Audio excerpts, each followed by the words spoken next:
समानाधिकरण बहुब्री। समान यहाँ अधिकरण का मतलब मैंने आपको पहले बताया था। अधिकरण का मतलब क्या है? पद। जो समास के पद है वो अगर समान होंगे, ठीक है, तो समानाधिकरण बहुब्री समास होगा। और समानाधिकरण बहुब्री समास में आप लिखिए समानाधिकरण बहुब्री के आगे लिखिए जहां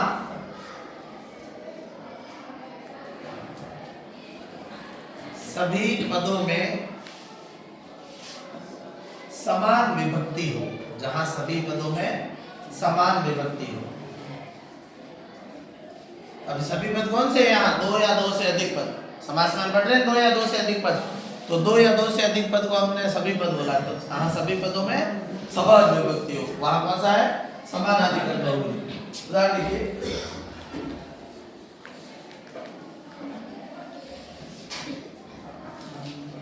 जैसे लिखिए दशाननः। दशाननः, दशानन किसका नाम है? तो लिख दो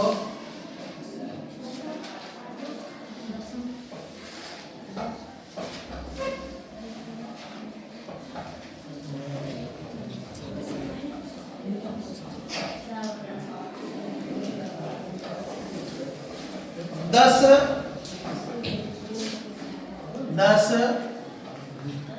आननानि, 10 आननानि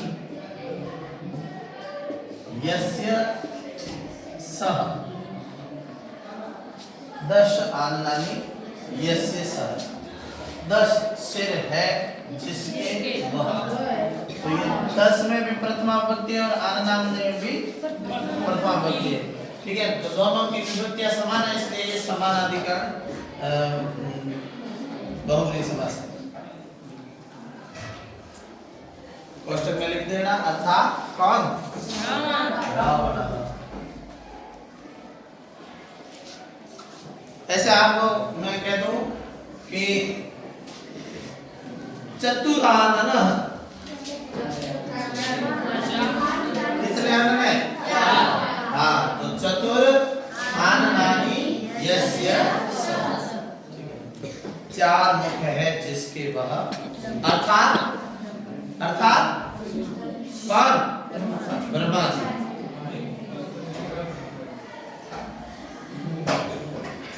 आगे देखो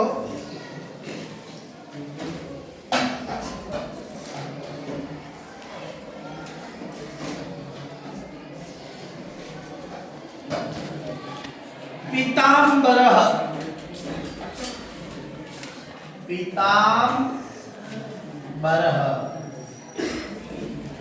अंबर कहते हैं वस्त्र को। किसको कहते हैं? वस्त्र को। तो पीतम यानी पीले, अंबरम यानी वस्त्र। पीतम अंबरम यस्य,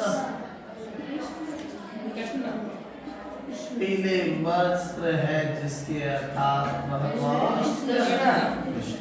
अब कृष्ण है, विष्णु भगवान का अवतार है, इसलिए कृष्ण है लिख दो।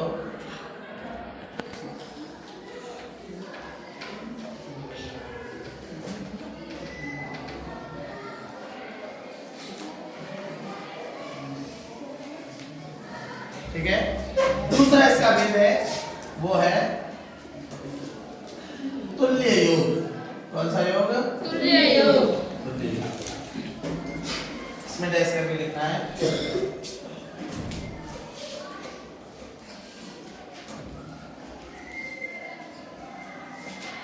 लिखना है सह शब्द का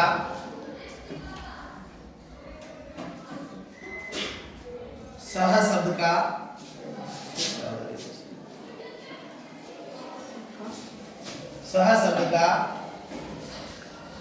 तृतीयांत पद से, सह शब्द का तृतीय विभक्ति अंत से, है ना, तृतीयांत।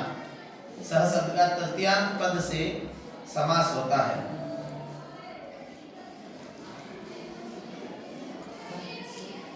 समास होता है।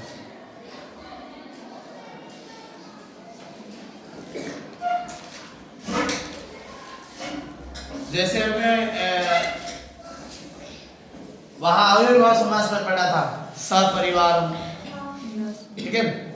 तो अविर्भाव समास में हमने पढ़ा था वो जो सा शब्द था वो किसके लिए प्रयुक्त हो रहा था? स का मतलब क्या था वहां? साथ में। क्या था? साथ में, इस अर्थ में, परिवार के साथ में, है ना। तो ऐसे यहाँ पर ये लिखना है, आपको शब्द लिखना है सादरम। क्या शब्द है?